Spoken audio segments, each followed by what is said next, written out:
What's going on, gunners? Welcome back. So today's topic is, should you modify your firearm with aftermarket products, springs to reduce your trigger pull, or things of that nature? The answer to that is yes. Everyone does it. A modification to your firearm could be as simple as changing out the sights, adding a light, adding an optic. That's modifications that you're making to your firearm. Today, I'm going to talk about modifying trigger springs, sear springs to reduce the trigger pull on your firearm. So, when I first got into firearms, I ran across M-Carbo. The reason why I ran across them was because they're really big into the Sub 2000 by Kel-Tec, and I own one of those. One of the spring kits that they offer is for the Smith & Wesson SD9. So I picked it up a while ago, almost a year ago, and I haven't got around to installing it yet. What am I waiting for? What I want to do first is, in my previous videos, I mentioned the dot torture test. So the plan is to shoot the firearm in stock configuration one time at the range, install the springs, go back and shoot again and see how much of a difference it makes. From my understanding, the lighter the trigger pull, the more accurate you would be.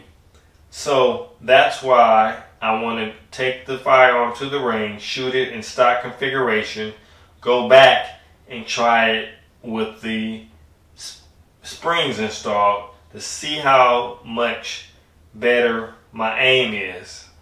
So it's not about aim, it's more about the tension when you're pulling on the trigger itself.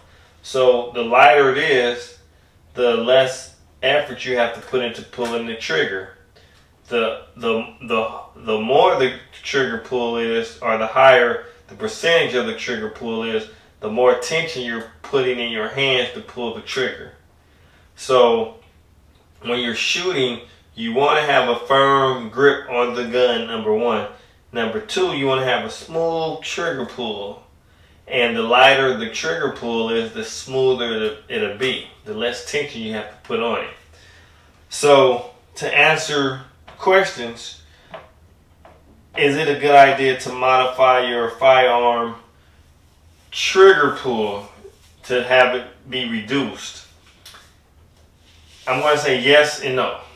The reason yes is if you're shooting for sport to help you hit the target better or on target with the lighter trigger pull, less tension.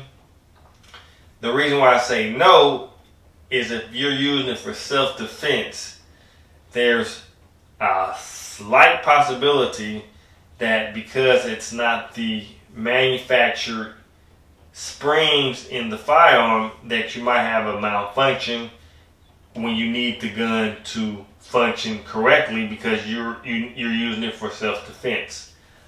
So if you're using it for sport, I say go ahead and try it out. But if it's a self-defense situation, I wouldn't trust it 100%. Not saying it'll fail, but then again, manufacturer is prone to failing as well.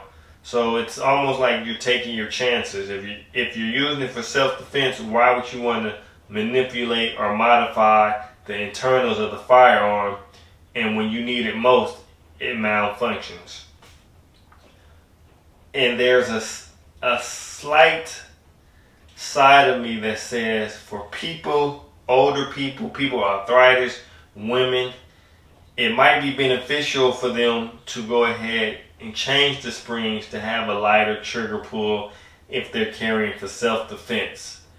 But once again, it's a slight chance that the gun might malfunction because you took the springs that came from the manufacturer in the firearm out and installed aftermarket springs for the firearm. Out of the firearms I own, maybe 4 I have made modifications to. A modification can range from replacing the sights, adding a tactical light on there, adding an optic. I also changed out the recoil rod on my Walther P22. That helped a lot. So things of that nature that won't hinder the firearm from firing, go ahead and do those all day long. But when it comes to manipulating the trigger pull with springs, just do it with caution. Just know that there's a possibility that it might not work the way it should work. But I'm going to give you guys an update, or keep you guys updated once I change the springs, go to the range, and I give you an update on how much of a difference it made from stock to the M-Carbo springs that I'm going to install in my Smith & Wesson SD9, and how it helps me improve with my dot torture test. Anyway, if you guys thinking about doing any modifications on your firearms and you're not comfortable with doing it, take it to a gunsmith and have them do it. I'm confident because I'm pretty much mechanically inclined, and it looks straightforward. M-Carbo does a good job on videos showing you how to swap out the parts. So with that said, thank you for watching. Don't forget, we're all gunners, whether you're a beginner gunner, intermediate gunner, pro, or advanced gunner. We're all gunners. Please like and subscribe. I'll see you guys later.